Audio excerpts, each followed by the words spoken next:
Nissan Micra പുതിയ രൂപത്തിൽ പുറത്തിറങ്ങുന്നു.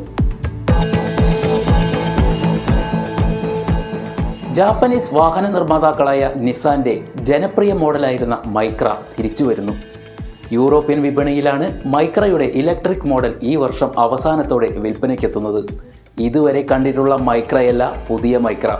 ഇത്തവണ SUV കാറിൻ്റെ ഗെറ്റപ്പിലാണ് മൈക്രയുടെ വരവ്.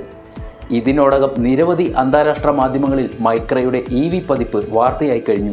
പ്രധാന പ്രത്യേകത മുന്നിലെയും പിന്നിലെയും ലൈറ്റുകളാണ്. ഹെഡ്ലൈറ്റുകളെ ചുറ്റിയുള്ള LED ഡേ ടൈം റണ്ണിംഗ് ലൈറ്റുകൾ മുൻഗാമികളുമായി ചെറിയ സാമ്യം തോന്നിപ്പിക്കും. പിന്നിലെ വൃത്താകൃതിയിലുള്ള LED ടെയിൽ ലൈറ്റുകളും സമാനമാണ്. വാഹനം ഓഫ് ചെയ്യുമ്പോൾ കണ്ണുകൾ ചിമ്മുന്നത് പോലെയാണ് ഈ ലൈറ്റുകൾ അണയുക. റെനോയുടെ 5 EVയുമായുള്ള സാമ്യമാണ് എടുത്തു പറയാനുള്ളത്. ഇരു വാഹനങ്ങളും ഇരട്ടകളായി തോന്നാം. റെനോ 5 EVയെ അടിസ്ഥാനമാക്കി തന്നെയാണ് പുതിയ മൈക്രോ EVയുടെ നിർമ്മാണം. റെനോ നിസാൻ കമ്പനികളുടെ അലയൻസ് പ്രകാരം ആണിത്.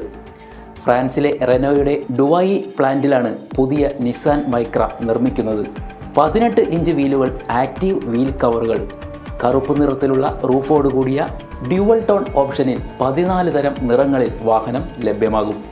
ലണ്ടൻ ആസ്ഥാനമായുള്ള നിസാന്റെ ഡിസൈൻ യൂറോപ്പ് സ്റ്റുഡിയോയിലാണ് പുതിയ മൈക്ര EVയുടെ രൂപകൽപ്പന.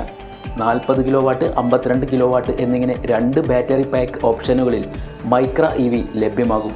ഇവ യഥാക്രമം 308 കിലോമീറ്റർ, 408 കിലോമീറ്റർ എന്നിങ്ങനെ മൈലേജ് നൽകും. 30 മിനിറ്റിനുള്ളിൽ 80% വരെ ചാർജ് ചെയ്യാൻ ഇതിന് കഴിയുമെന്നും കമ്പനി പറയുന്നു.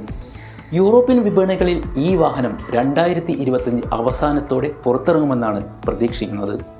പുതിയ മൈക്ര EV ഇന്ത്യയിലേക്ക് കൊണ്ടുവരാൻ തൽക്കാലം നിസാൻ പദ്ധതിയിടുന്നില്ല എന്നാണ് ഇത് സംബന്ധിച്ച് ലഭ്യമായ വിവരം. News desk നിപുണൻ.